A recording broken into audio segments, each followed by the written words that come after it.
I used to believe that love meant sacrifice, that if you truly cared about someone, you gave your time, your energy, your wallet if needed. I lived by that rule, quietly, steadily, for years. My name is Emma. I'm 29. I write code for a living, and I'm good at it. Good enough to make more money than I ever imagined I would as a kid, raised on coupons and overdue notices. I live in a quiet beachside community just outside a mid-tier resort town. It's the kind of place where the ocean glimmers behind rows of stucco condos and the HOA board argues over lawn lengths. It's nice, calm, but calm doesn't mean peaceful. For the past year, I've been supporting my Aunt Linda and Uncle Rick. They practically raised me after my mother passed, and my father disappeared into whatever black hole swallows deadbeat parents. They took me in, fed me, paid for braces I begged for and regretted instantly.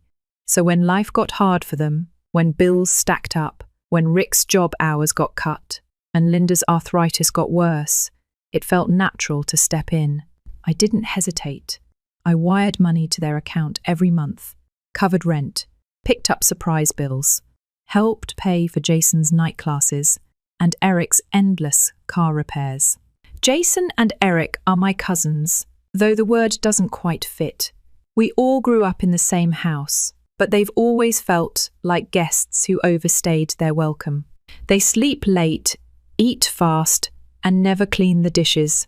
Both well into their 20s now, still at home, still asking for gas money, and pretending they'll move out next month.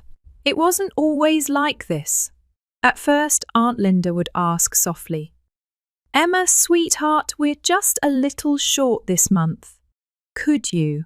I always could, and I always did. But something shifted, not all at once, like an earthquake, more like erosion. One day the request turned into a casual message, "Just send the rent to my account before Friday. No please. No thank you. Just instructions," like I was their payroll system. I told myself it was stress, that they were overwhelmed, that this was temporary. But deep down I felt it, the slow slip from appreciation into entitlement. I ignored it for months. I kept sending the money, until one photo changed everything. It started with a message from Eric. He was never the chatty one. Most of our conversations were one-word grunts or memes with zero context. But that afternoon, his text was oddly casual. "This place is unreal," he wrote. I blinked at it for a moment, confused. "Place? What place?" So I replied, "What do you mean?" And for a moment, nothing. No reply. Not for a full 5 minutes. Then came the photo. It wasn't just a beach selfie or a plate of overpriced food. It was them, Aunt Linda, Uncle Rick, Jason, and Eric, poolside, wearing sunglasses and grins that stretched wider than I'd seen in years. The background? Clear blue water. White towels folded like origami. A bottle of champagne resting on a side table like a trophy. I zoomed in without thinking. It was a luxury resort. One of those places with names that end in retreat or haven and charge more per night than most people pay in rent. 3 days ago, Aunt Linda texted me, panicked, "Em, we're short this month." Rick's unemployment didn't clear. We might get late fees on rent. I'm worried. I wired them $1,800 that night. And now they were drinking out of coconut shells under palm trees. I stared at the screen until my eyes burned. Not angry yet.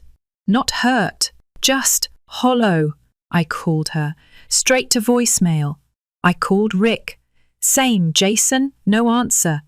Eric had gone dark too. So I texted again. "Where are you?" Nothing. I waited, pacing the kitchen like a stranger in my own home. The quiet was sharp, loud. 10 minutes later, Aunt Linda finally called. Her voice, breezy, annoyed almost. "Emma, Can this wait? We're at dinner. I didn't raise my voice, didn't curse. I just asked, "Are you at a resort?" There was silence, long and awkward, then a sigh. "Oh, come on. Don't make this into a thing." "A thing?" I asked again, calmly. "Did you use the money I sent for rent to pay for this trip?" Another pause. Then the phrase, "I'll never forget. We needed a break." "You've been so negative lately. We didn't want to bring that energy on vacation." There it was. They used my money, not just my money, but my trust, to fund a luxury getaway. And cut me out of it like a bad subplot. I said nothing. I think silence scared her more than shouting. So she added, almost like a bribe, "Next year, we'll take you with us. This one was just for us." And that's when the fury came. Quiet but razor sharp, not loud, not explosive, but final. That night, I didn't text back, didn't answer calls. I lay awake, counting every sacrifice I'd made, every bill I paid, every quiet moment when I thought, it's okay, they're family, but it wasn't okay. And maybe they were family, but they were also something else now. Liabilities. And I had just decided I was done carrying them. The next morning, the sun filtered through my blinds like nothing had changed. But I made coffee in silence. No music, no phone. Just me and the soft hum of my fridge. Like it was the only thing in my life still running on logic. I sat at the kitchen table and stared at my banking app. There it was. The monthly auto transfer I'd set up over a year ago, $1,800, like clockwork, every 25th. That money had been rent, groceries, car repairs, dental bills, emergencies, and now, apparently, poolside mojitos. I hovered over the cancel button. My hands didn't even shake. Click. Gone. Then, with a breath as deep as I'd taken in weeks, I went further. I blocked Aunt Linda's number, then Rick's, then Jason and Eric. One by one, the list of people I once called family became nothing but greyed-out names. Not forever, just long enough for them to feel the absence they never noticed before. I thought maybe I'd regret it. Maybe I'd panic or cry or second-guess myself. But instead, I felt still until the storm hit. It took 3 days. On the 4th day, my phone began buzzing like it was trying to escape the table. Blocked numbers don't disappear. You still see the missed calls, like ghosts knocking on your window. The first voicemail was Aunt Linda, her voice pitched with faux concern. "Emma, honey, please, we need to talk. Something's wrong with the rent payment this month. Did you forget? We're at risk of late fees again." I didn't listen to the rest. The second was Rick, and he didn't bother with sweet tones. "You're being immature. Don't make us chase you down like this. We count on you. Grow up." Then Jason, "Yo, Em, Mom and Dad are freaking out. Can you just call them so they stop blaming me?" Then Eric, pretending like he was neutral. "It's not that serious. Just send them the rent so we can all move on." It was like none of them had even considered why I stopped. Just outrage that I had the audacity to do it. None of them apologized. None of them even asked if I was okay, because I wasn't a person to them anymore. I was a paycheck, a backup plan, a human ATM with a stable salary and a guilty conscience they could withdraw from whenever they pleased. And now the ATM was out of order. The voicemails grew desperate by the end of the week. "Emma, we're going to lose the house. Please, just talk to us. We didn't mean to hurt you. Don't throw your family away like this." They said family like it was a shield, like saying the word would erase everything they'd done.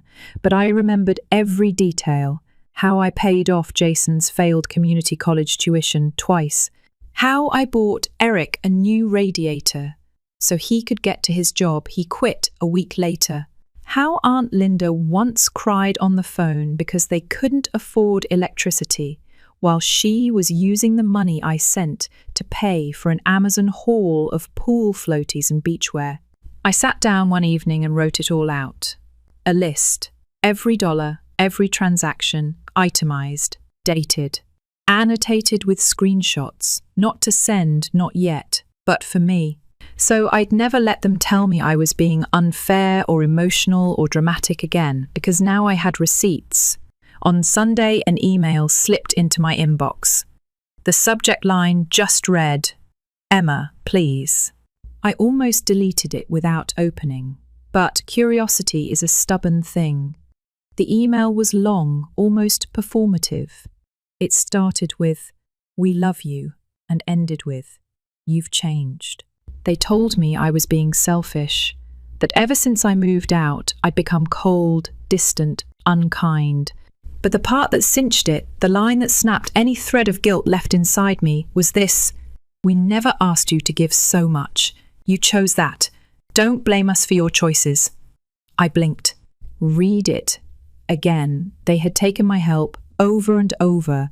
They had expected it, demanded it, then turned around and acted like I did it for fun. I closed the laptop, got up, walked out onto my balcony and stared at the ocean for a long time. The tide was coming in, slow and steady, wiping footprints clean off the shore. It was poetic, really.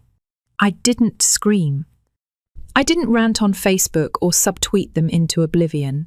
I did what they never expected. I vanished. No phone calls, no emails, no updates, just silence. But I wasn't hiding. I was healing. I was building the kind of peace they never allowed me to have. And I knew that silence would be louder than anything I could ever say. I thought that would be the end of it. I thought silence was enough. But people like Aunt Linda and Uncle Rick don't let go that easily. They weren't just desperate for help, they were desperate for control. And the second they realized they didn't have it anymore, they did the only thing they knew how to do.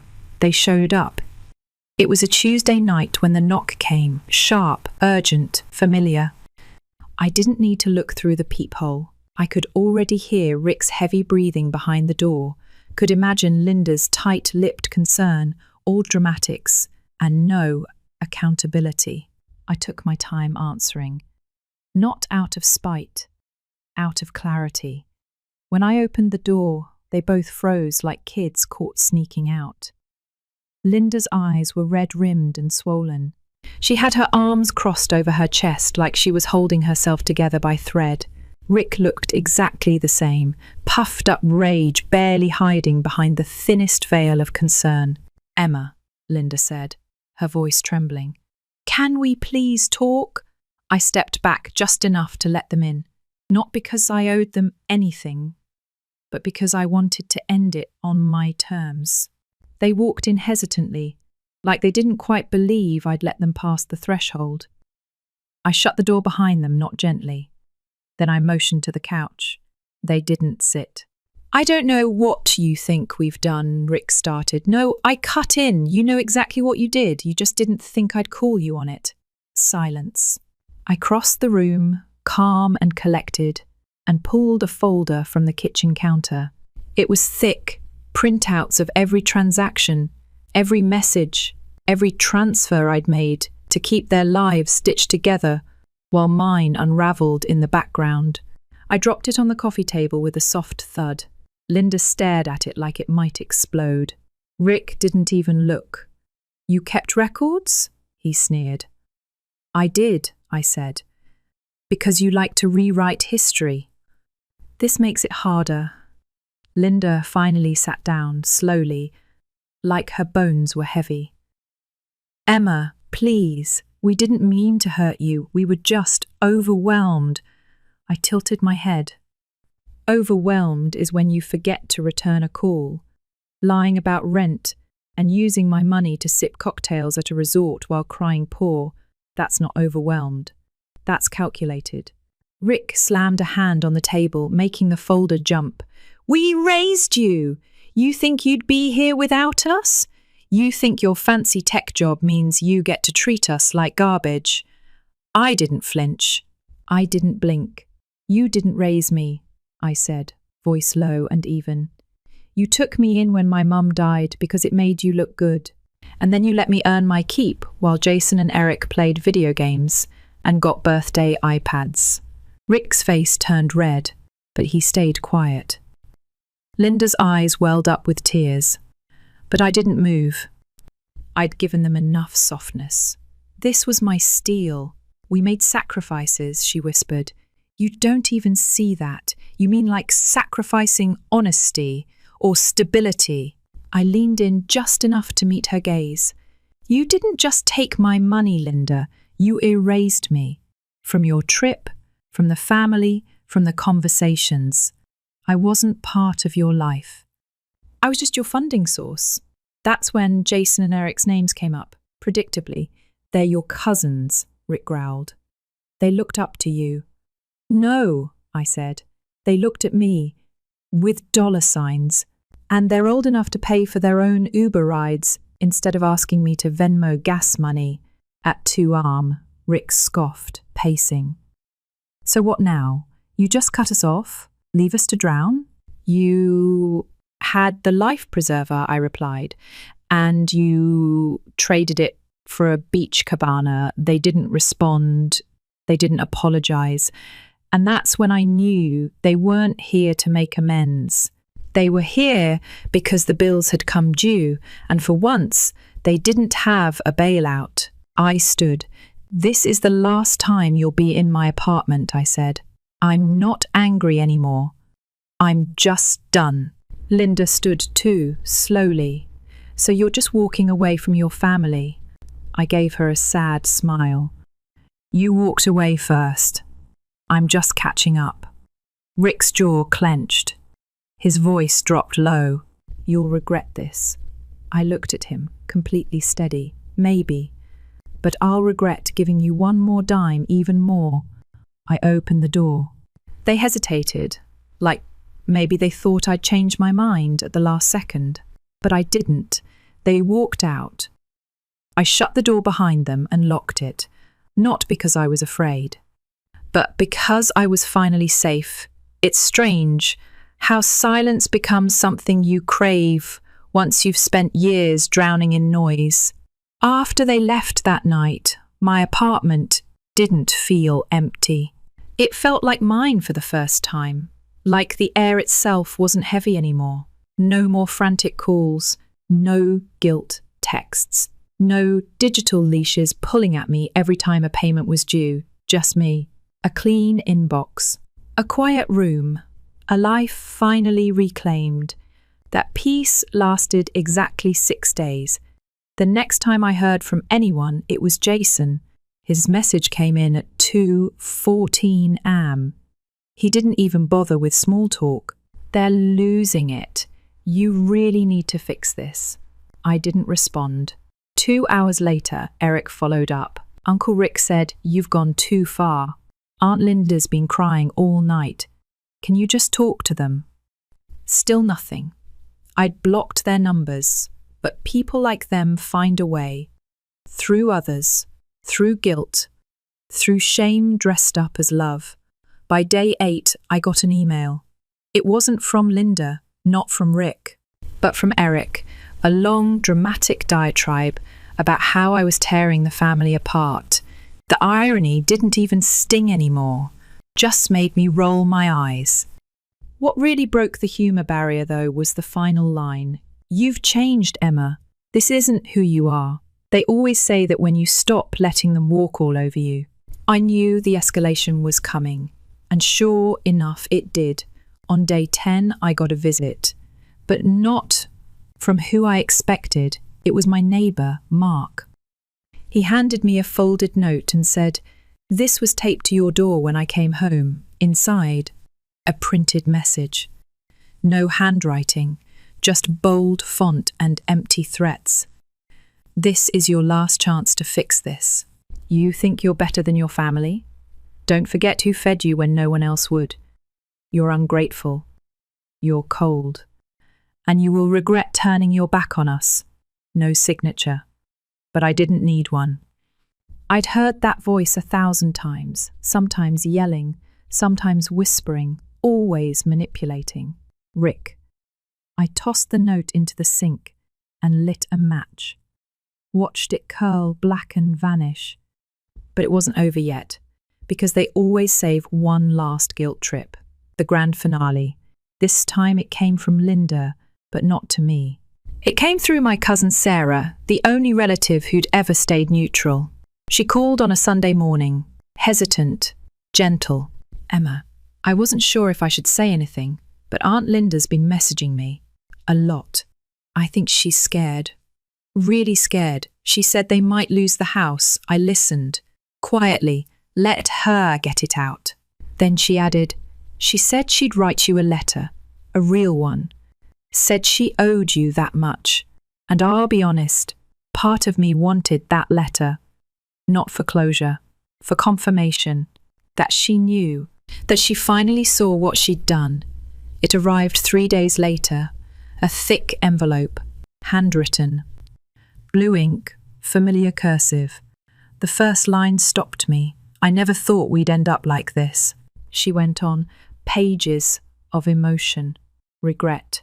Half apologies wrapped in self-pity. Phrases like we were just trying our best and we thought you'd always be there. But never once did she say, I was wrong. Never once did she say, I took advantage of you. And by the end, her true motive bled through. We still need your help, Emma. We can't do this without you. That was the moment I knew the chapter wasn't just closed. The book was finished. I didn't reply. I placed the letter back in the envelope and tucked it into a drawer, not because I wanted to keep it, but because part of me needed a reminder of the line I'd drawn, of who I had become. Because they were right about one thing, I had changed. I wasn't the soft-spoken girl who kept paying bills because they're family. I wasn't the quiet peacekeeper anymore. I was the boundary. And boundaries don't come with refunds. A month passed. No more knocks, no more emails, no more middlemen. Just silence. I found a rhythm, morning coffee without checking my phone. Walks on the beach without rerouting to avoid financial requests. A job promotion that I actually celebrated, for once without thinking, how much of this bonus will they need? I bought myself a new bookshelf, filled it with novels I never had time to read, because I was too busy playing saviour. I lit candles that stayed lit. I cooked dinners I didn't split 4 ways. And I smiled more, not the polite kind, the real kind, the kind that says I finally chose myself. I don't know what happened to them. Not exactly. I heard rumours that Rick picked up night shifts. That Jason finally moved out. That Linda filed for a hardship program. But that's their story now, not mine. Mine starts here, in a quiet apartment with no ghosts left in the walls. Just a woman, a locked door, and peace. Story 2. I should have known things were going south when my mother-in-law, Karen, pitched a tantrum on our living room floor over a new phone. I'm Ethan, 32. I've been married to Marissa for 4 years. Her mum, Karen, is a lot. And by a lot, I mean the kind of person who thinks a 2-year-old phone is ancient and expects someone else, me, specifically to fund her tech upgrades.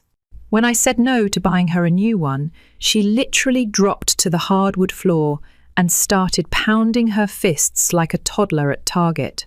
I didn't cave, so she left in a huff, saying, "Fine, I'll get it myself." That should have been the end of it. Instead, it was the start of something I still can't believe actually happened. I have a vintage skeleton key collection, real iron and brass relics from the 1800s and early 1900s. Some I found at estate sales, others I bid on through collectors' forums. It took me nearly a decade to build, and I kept the whole thing in a locked glass display case in my office. It wasn't just about the value though, sure. It was worth several $1,000s. It was the time, the care, the story in every piece. A few days after Karen's meltdown, I got home from work to find the display cabinet broken open and the entire collection gone. My stomach dropped. First, I thought maybe we'd been robbed. Then I checked our security camera, and there she was, Karen, my mother-in-law, on camera, prying the cabinet open with a crowbar like she was cracking a safe in a heist movie. I couldn't believe it. I called her immediately. She didn't even deny it. I sold them, she said flatly.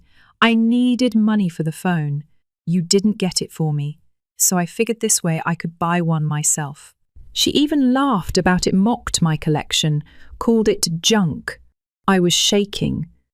I demanded to know where she sold them. Pawn shop on Oak Street. Got $300. Not bad, huh?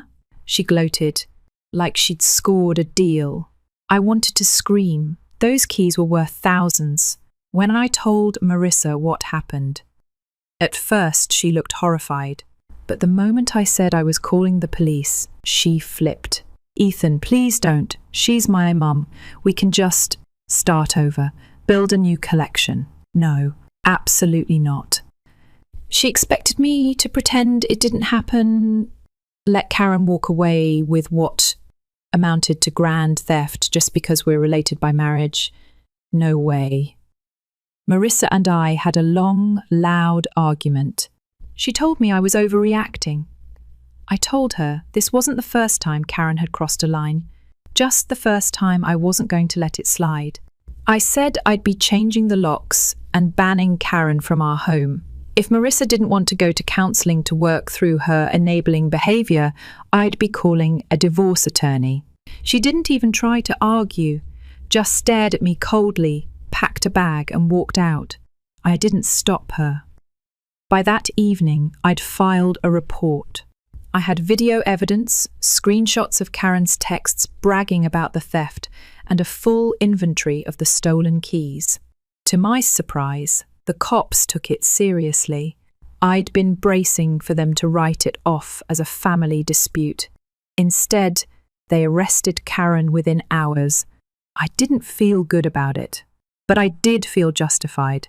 2 days later, the police returned my collection miraculously intact. The pawn shop owner had handed over the entire box once they showed the footage and explained the situation.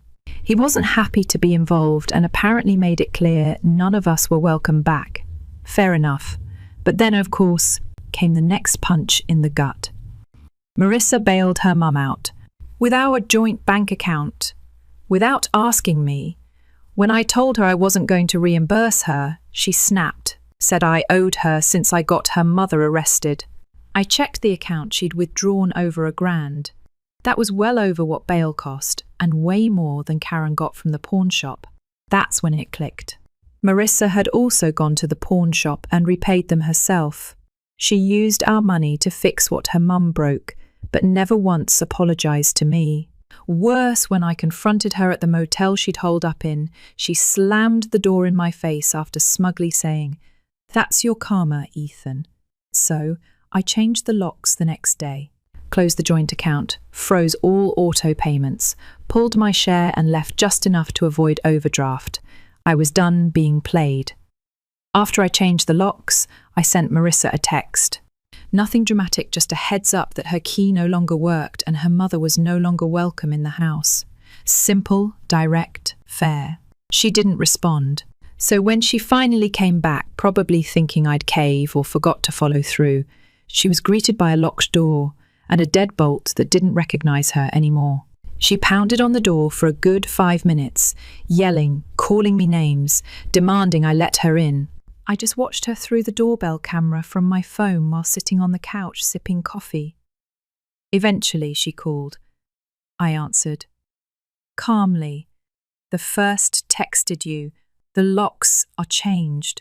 She stood there, stunned. Didn't even try to argue. Just stood there like she didn't know what to do now. When I did let her in out of decency, not obligation, her face was red, puffy, like she'd been crying in the car the whole ride over. but still, no apology. I handed her a new key and said one thing: if you make a copy and give it to your mother again, I'm done being polite. That'll be the last straw.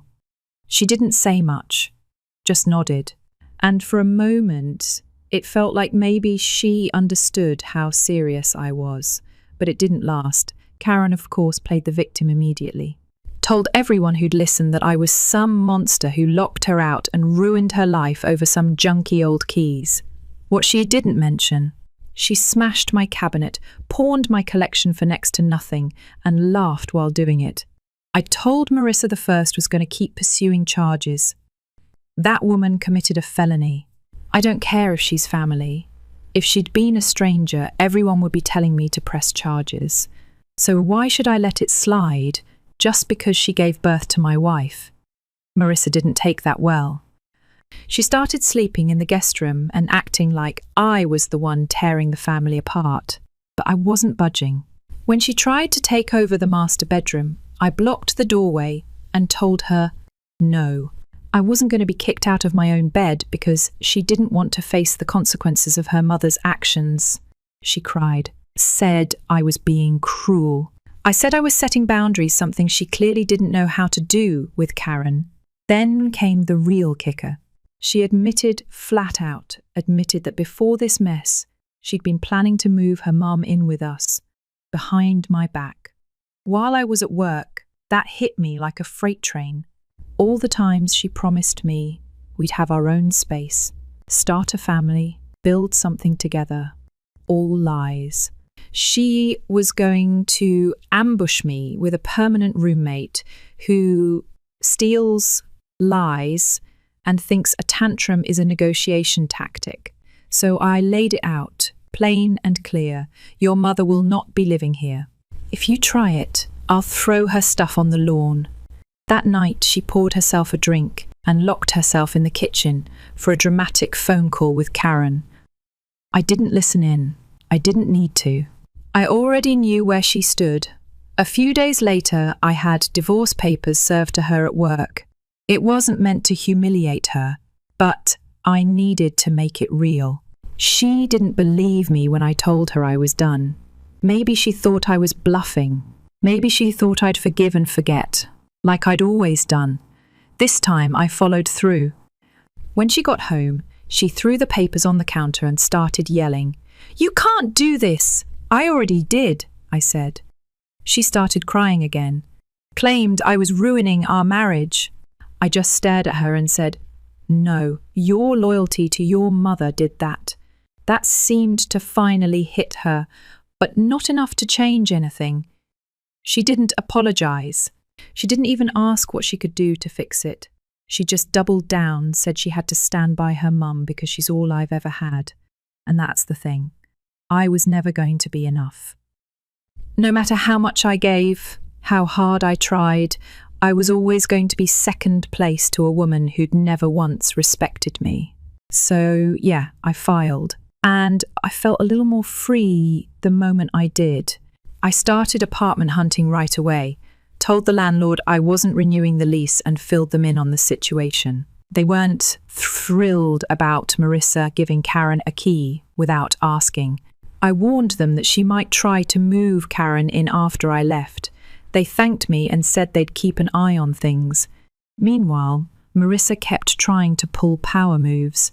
She tried to guilt-trip me, cook for me, even threw on lingerie like it was a magic wand. But I didn't bite. That ship had sailed. I told her I didn't trust her anymore, not with money, not with my belongings, and definitely not with my heart. She cried again, said I was being cruel. I said, "You killed the marriage the second you chose her over me. Now you're just mad I'm walking away." I don't know what she expected. A heartfelt reunion? A slow dance in the ruins? Nah. I was packing my bags. I'd already found a small one-bedroom place closer to work. Cheaper, quieter, mine. Soon, I'd be gone. After that last fight, Marissa stopped pretending. She wasn't cooking anymore, wasn't trying to seduce me or play nice. She just started drinking more. sleeping in late, slamming doors for punctuation. The house felt like a war zone, but no one was throwing punches, just silence and sharp looks. I slept with the bedroom door locked. Something in my gut told me not to trust her anymore. And that feeling? It stuck. Then I remembered something. A comment someone left online when I shared what happened. They suggested reporting Karen for hoarding. At the time, I'd brushed it off, figured it was too much. But now, after everything she'd done, I was done protecting her. So I made a call, used a throwaway number, reported the house anonymously. Just said it needed to be looked into. Told them it was likely a fire hazard. That was all. I didn't expect much to come of it. Weeks went by. And then boom. Marissa came home one night red-faced and shaking. She dropped her purse, slammed the door, and started yelling. "You reported my mum, didn't you?" She didn't wait for an answer. She already knew. The city had inspected Karen's house. Turns out, it wasn't just a little cluttered, it was a full-blown health hazard. Rodents, black mold, structural damage, garbage so old the floorboards were starting to rot underneath. And the best part, exposed wires and a leaking roof. That place wasn't just gross, it was dangerous. Apparently, Karen broke down crying when they told her she might lose it. Started blaming everyone but herself. But mostly, she blamed me. Marissa screamed at me for destroying her mother's life. I stared at her for a long moment and then asked the one question that had been on my mind for weeks. What about mine? What about the life your mother tried to destroy? That shut her up for a minute, but only a minute. A few days later, Karen demanded Marissa help pay for the repairs. She wanted her daughter, my wife, soon to be ex, to cover the cost of cleaning and restoring the house. We're talking tens of thousands of dollars. Karen, who lived off disability and scraps, wanted us to clean up her decades of rot. Marissa told her she couldn't afford it. Karen flipped.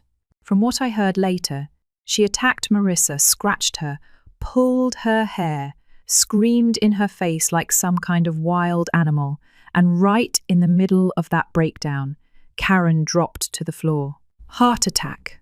Marissa called 911 while frantically searching the trash piles for aspirin. But by the time the ambulance got there, Karen was gone. When Marissa came home that night, she wasn't yelling. She was crying. But not the kind of crying that asks for comfort. The kind that spits blame between sobs. "This is your fault," she said, standing in the doorway with a police officer behind her. "She's dead because of you."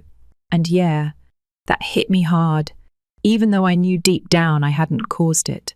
Even though I knew she'd been playing with fire for years in that house, full of mold and garbage and stress. Even though I'd tried, time and time again, to set boundaries. Still, guilt sank into my chest like cold water. I couldn't breathe for a second. I didn't want her dead. I just wanted peace. But there we were. Marissa didn't stay the night. She packed a bag and went back to a motel. Left the bathroom trashed, vomit in the sink, wine bottles scattered across the floor. The next morning, I cleaned up in silence. Didn't cry, didn't yell. Just scrubbed and swept, like I was washing away the last pieces of a life I never really got to live. A few days later, I took sick leave. Couldn't focus at work. The stress was eating me alive, and the migraines were making it impossible to think straight.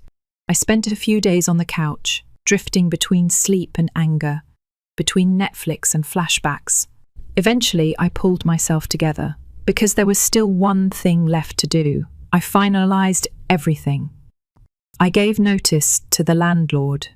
Utilities, internet, everything. I set the shut-off date. Marissa would have to find her own place. I didn't care where. I packed up the essentials and left behind anything that didn't spark joy or wasn't mine to begin with. Even got myself a storage unit so I could start moving things before the apartment was ready. And the new place? It was nothing fancy. 1 bedroom, needs a little paint. But it's mine, closer to work. No drama, no screaming, no broken locks or manipulative mums waiting to sneak through the door. Just quiet. And quiet is priceless. March rolled in, quiet, grey and damp. I was counting down the days till I could move out. I'd found a used bike online, nothing special, just something with working gears and no rust. I hadn't ridden one since college, but I needed something that reminded me of freedom. That first ride whined in my face, no voices behind me. Just the sound of tyres on pavement and breath in my chest. It felt like starting over. Back at the house, Marissa wasn't handling things well. She drank more, argued less. That scared me, honestly. She wasn't even trying to fight anymore. Just floated around the house like a ghost. One night I walked past her on the way to the kitchen and she muttered, "It wasn't supposed to end like this." I didn't answer. What was there to say? Maybe it wasn't supposed to end like this. But this is what happens when people ignore the truth for too long. The weight of denial has to land somewhere. In our case, it landed like a wrecking ball. The final week before I moved out, she tried one last time. Made a homemade dinner, something she hadn't done since we were still pretending we were happy. Steak, potatoes, a bottle of wine on the table, candle burning in the middle like we were playing house again. I sat down, stared at the plate, then looked at her. "Why now?" She shrugged. "Because I don't know how else to fix this." I didn't eat. I didn't drink. I just said, "You can't fix something you kept breaking." That night, she cried herself to sleep on the couch. I locked my door and stared at the ceiling until morning. The move was quiet. I didn't even tell her what day I'd be leaving. Just packed the last of my things into a rental van and closed the door behind me. She wasn't home when I left. Just as well. I took the bed from the guest room, some kitchen stuff, and a few photos I'd taken on hikes. Left the furniture, the dishes, the decor. Let her keep the house like she kept the memories scattered and half broken. I left the keys on the counter and shut the door gently behind me.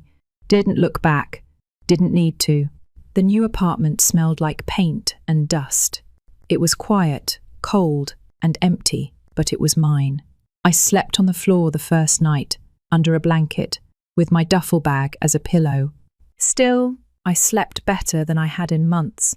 I started setting things up slowly, brought in the key collection, first locked it away in a fireproof case, tucked safely into a closet only I had the key to. No one was going to touch those again.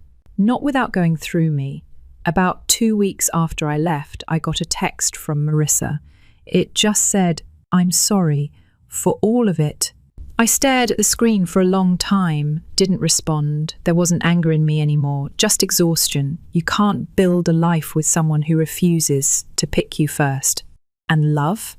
Love doesn't survive on apologies. Not when they come too late. A few days later, I heard through a mutual friend that she'd moved in with her cousin. She wasn't doing great. Still drinking. Still blaming me sometimes. But sometimes, she admitted the truth.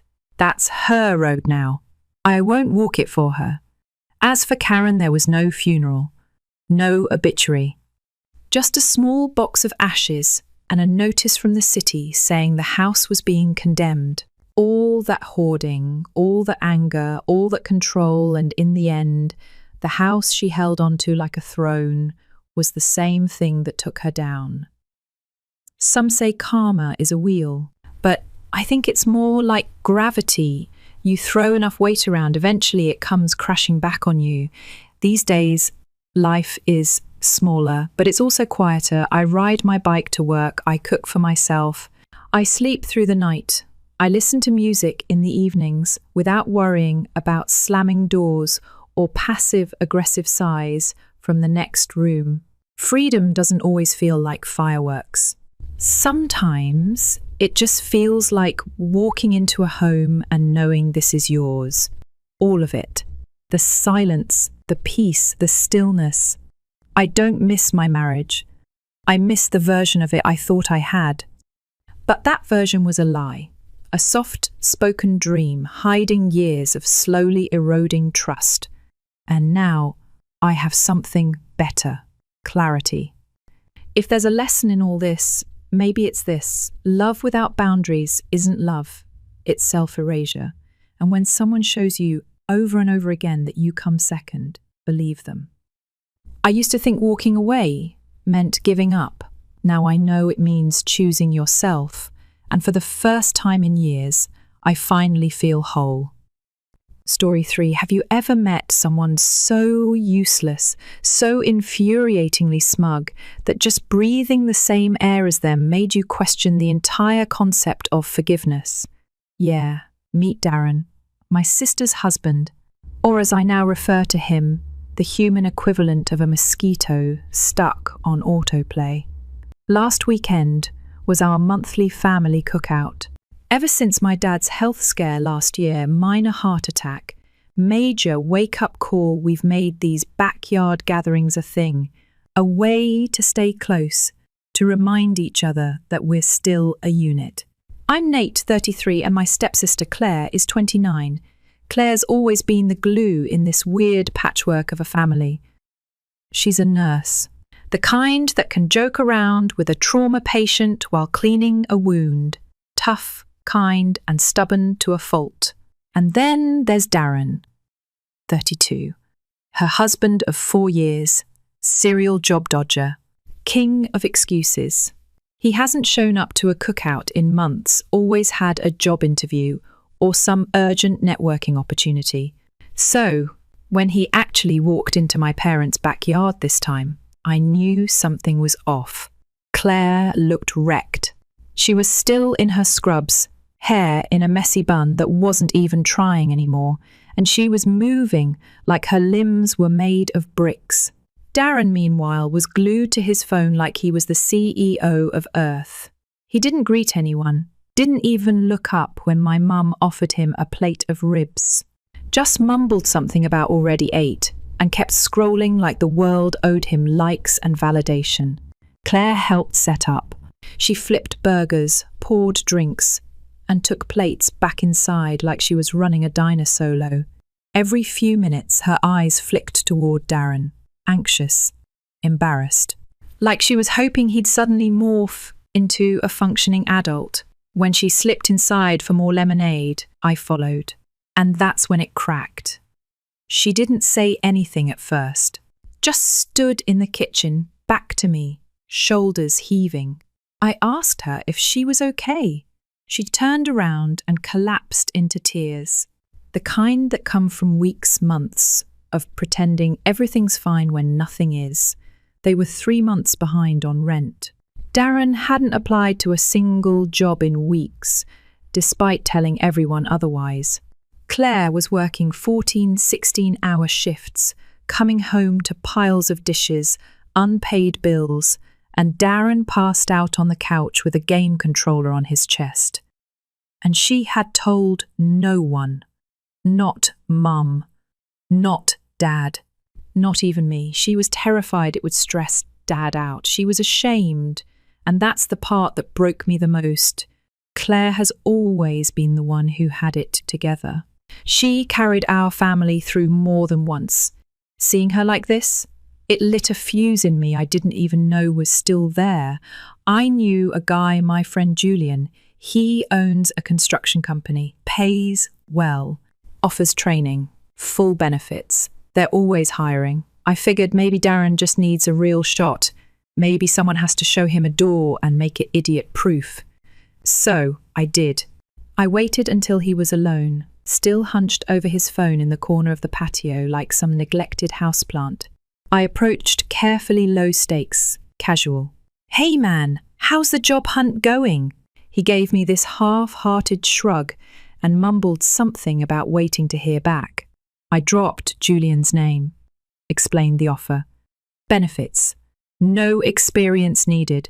Just show up and work hard. That's when he looked up. His entire face changed. Manual labor? He scoffed. Dude, I'm not desperate. I'm not lowering myself to that level. That level. I blinked. I thought I misheard him, but he kept going, ranting about how that kind of work was for uneducated people. His words. Not mine. I lost it. Not in a yelling way, just a cold, biting truth kind of way. I told him that honest work is better than no work, that his wife was breaking her back to keep a roof over their heads while he played Call of Duty and dodged adulthood. That's when Darren exploded. Jumped up, got right in my face, started screaming about how I was trying to humiliate him, that I've always looked down on him, that I think I'm better than him because I went to a fancy college. For the record, I went to community college and worked full-time through it. Claire ran out when she heard the shouting. I expected naively that she'd back me up, that she'd finally let the truth surface, but she turned on me, said I didn't understand, that Darren was trying his best, that I was making things worse. Within minutes, they stormed out. Claire in tears, Darren triumphant. The BBQ ended early. Everyone quiet. My parents pulled me aside and ripped into me about picking the wrong time and making Darren feel small. Apparently, Claire told them Darren was working with a career coach and had several leads. All lies. 3 days later, I still feel like I detonated a bomb I didn't mean to set off. It wasn't always like this. Claire came into my life when we were kids. My dad remarried when I was 12 and she was 9. We weren't blood, but she was my sister. We clicked immediately. Bonded over losing a parent, over figuring out how to be a family again. She used to be so. Alive, confident. She'd call me after acing exams or when one of her patients made her laugh. But since Darren lost his job 2 years ago, I've watched that light fade. At first, it seemed like bad luck. Darren said his company downsized. Claire believed in him, picked up extra shifts, covered their bills. She said he just needed time, but time passed, and Darren stayed jobless. Every excuse was new and creative. The market sucks. The positions aren't a good fit. They're not paying what I'm worth.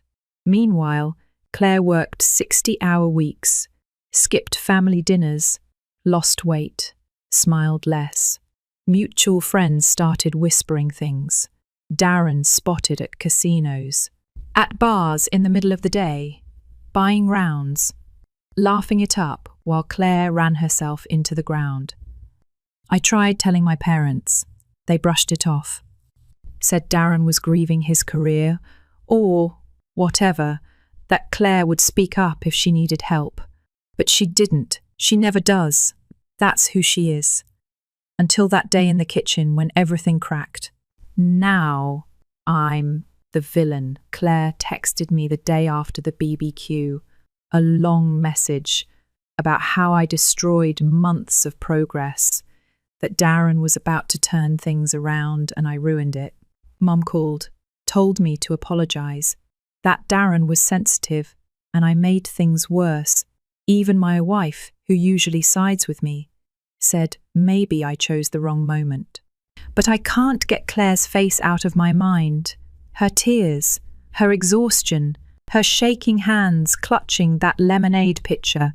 Everyone else is pretending this is fine, but it's not. And I don't know how to help her without setting everything on fire. 2 weeks.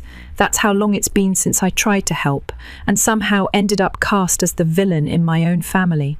And in those 14 days, everything has spiraled harder than I ever thought possible. Claire still wasn't talking to me. Not even a hey or a middle finger emoji, just silence. And honestly, that silence hurt more than if she'd yelled at me again. I kept playing back the kitchen moment over and over, her shoulders shaking, voice cracking, finally telling the truth after carrying so much alone. And now, gone. like it never happened. The worst part, I was starting to doubt myself. Maybe I had pushed too hard. Maybe I should have waited. But every time that thought crept in, I remembered how tired she looked, how scared, and how fast Darren twisted the entire narrative the second I opened my mouth. I knew I had to try something. Not for Darren's screw that guy, but for Claire. I got Darren's current location from my mum. Apparently, after another blowout argument about money, Claire told him to stay with his buddy, Marcus, for a while. Mum said he needed time to clear his head. Right. I showed up at Marcus's place around 7 p.m. It was exactly what you'd expect. Loud music, beer cans on the porch, the faint smell of something that definitely wasn't just weed drifting in the air. I knocked. Music turned down. Someone shuffled to the door. Darren opened it, shirt stained, reeking of booze, eyes bloodshot. He smirked when he saw me. "Oh, look, Mr. Perfect." I kept my cool. Said I just wanted to talk, to clear the air. He waved me in like he owned the place. The place was trashed. Takeout boxes everywhere. Empty bottles on every surface. But what caught my eye were the slips on the coffee table, gambling stubs, betting receipts, and a few casino player cards. I sat on the edge of a chair. Darren flopped onto the couch and launched into a full-blown rant. "You think I don't see it? The way Claire looks at you? The way everyone compares us? Why can't you be more like Nate? I hear it even when no one says it." I told him Claire never said that she loved him, that she's breaking herself trying to keep them both afloat. And then he snapped. Not in a big, dramatic way at first. Just this sudden switch in his eyes, like a mask slipping. He stood up, walked toward me. "You think you're better than me," he growled, poking me in the chest. "You always have." Then he swung, missed thankfully.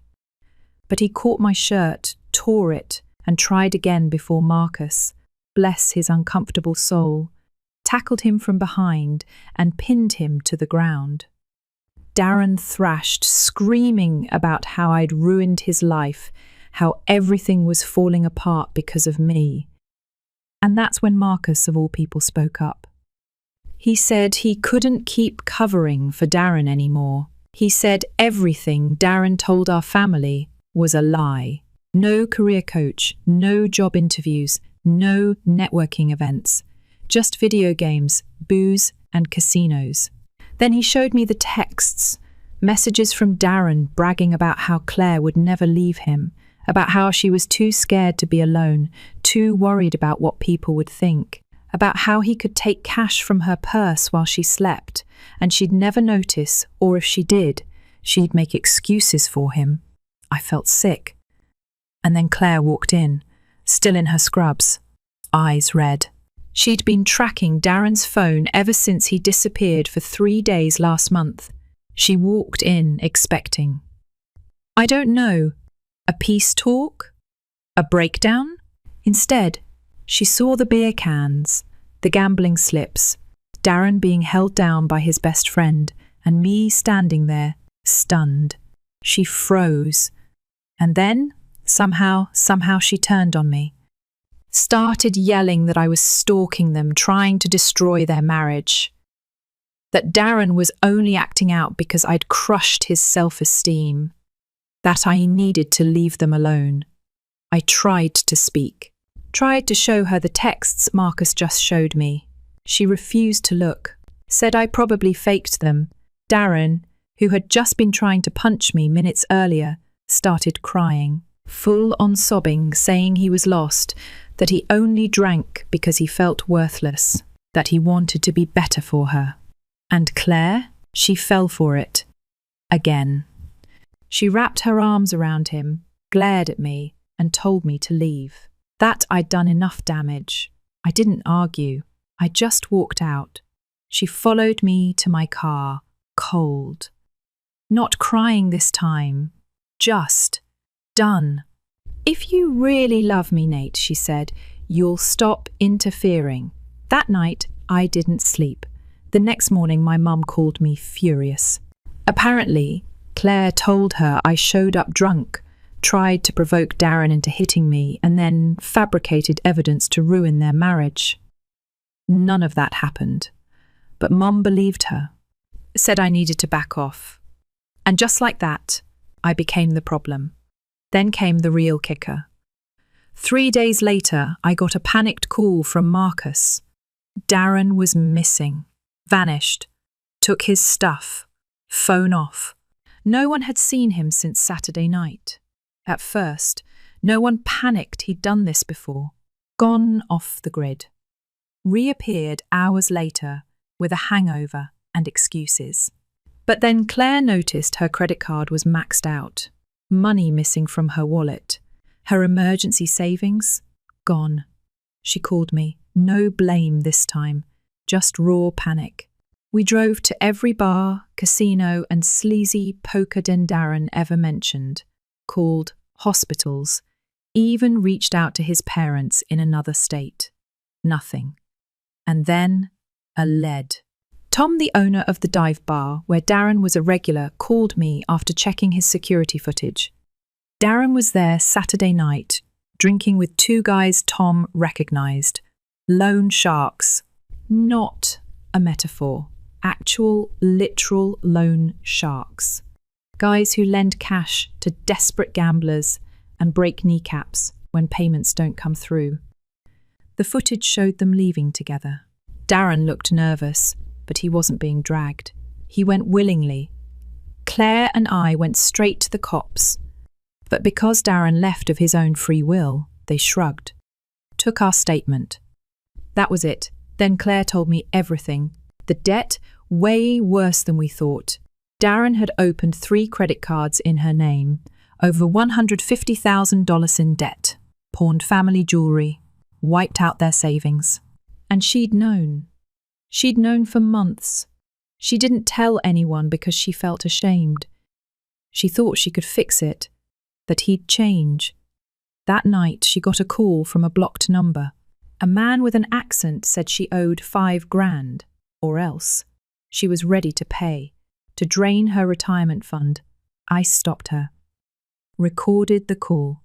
Took it straight back to the police.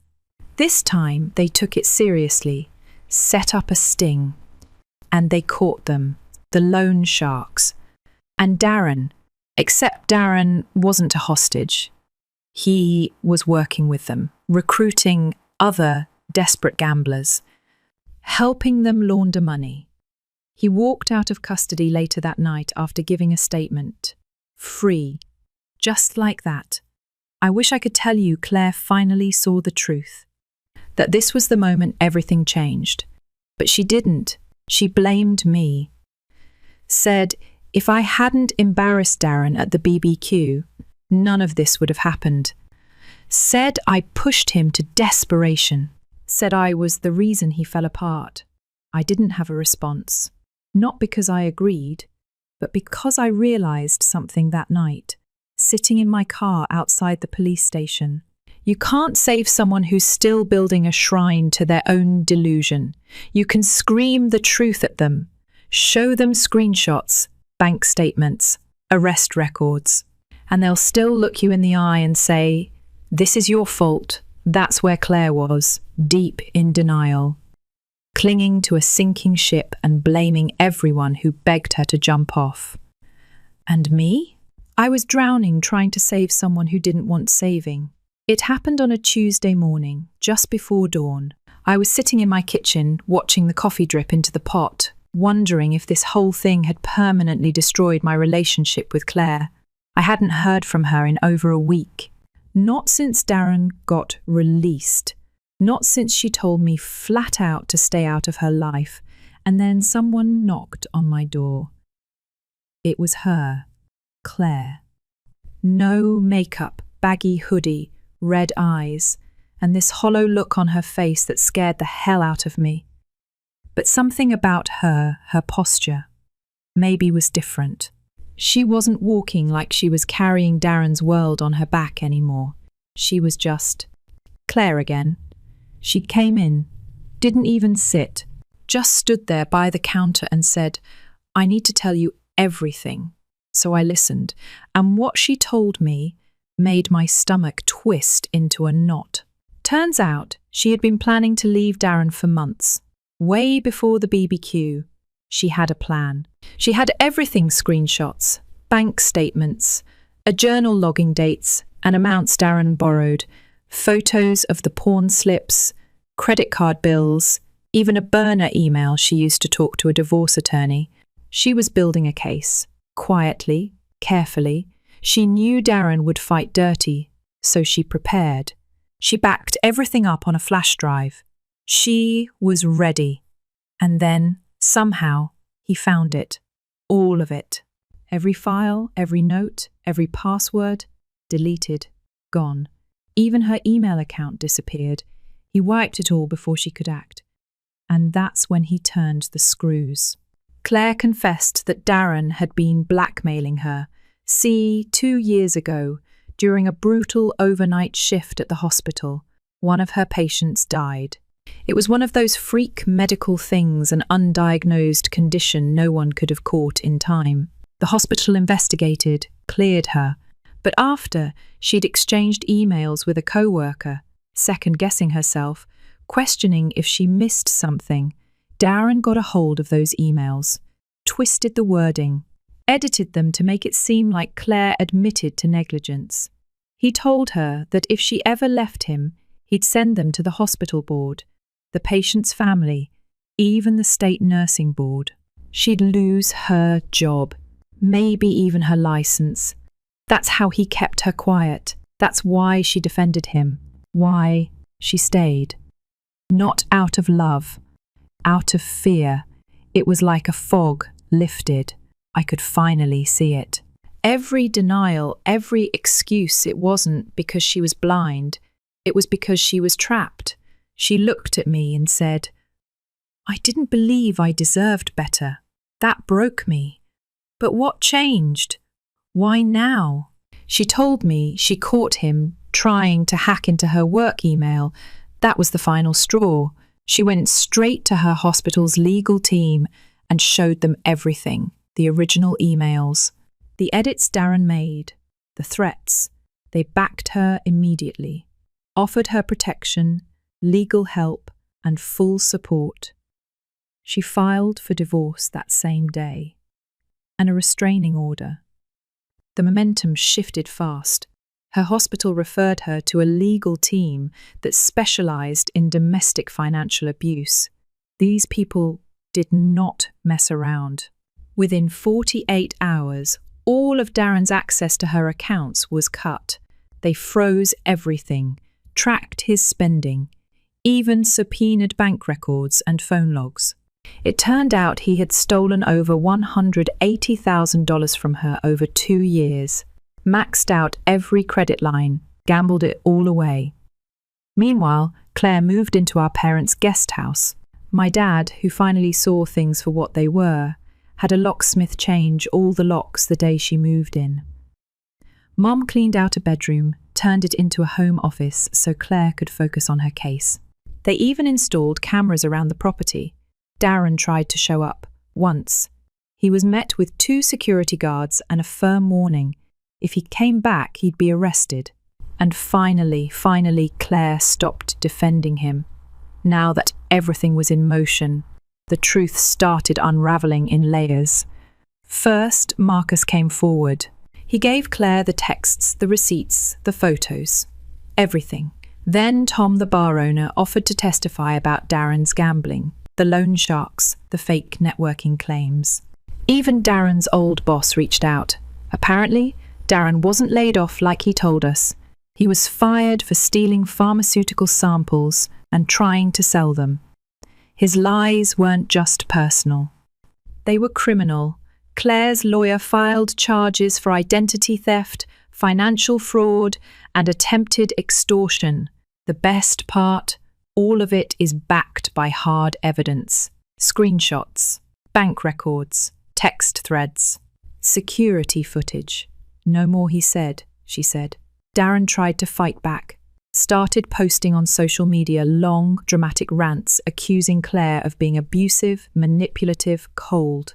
Said she destroyed a good man, tried to flip the narrative, but no one bought it. His own friends cut ties. Even his parents reached out to Claire to apologize. They said they were horrified, and they believed her. And Darren? He's unraveling. His lawyer dropped him after he showed up drunk to a meeting.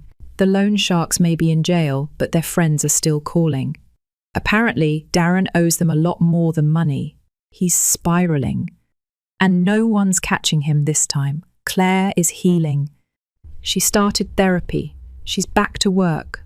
Slowly. Her co-workers put together a meal train. They've been covering shifts when she needs time off for court hearings. They even left flowers on her locker with a note, "We've got your back." And me? We're talking again. Not pretending like nothing happened.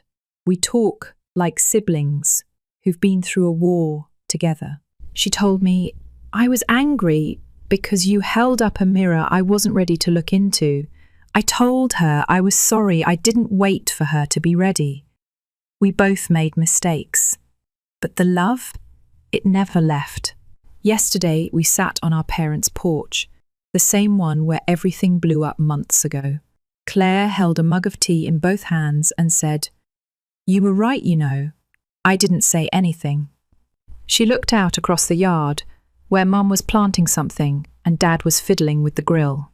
Then she added, "But next time, let me be the one to swing the hammer." I smiled. Fair enough. And we sat there in that soft silence. No shouting, no lies. Just two siblings, scarred but standing, finally breathing clean air again.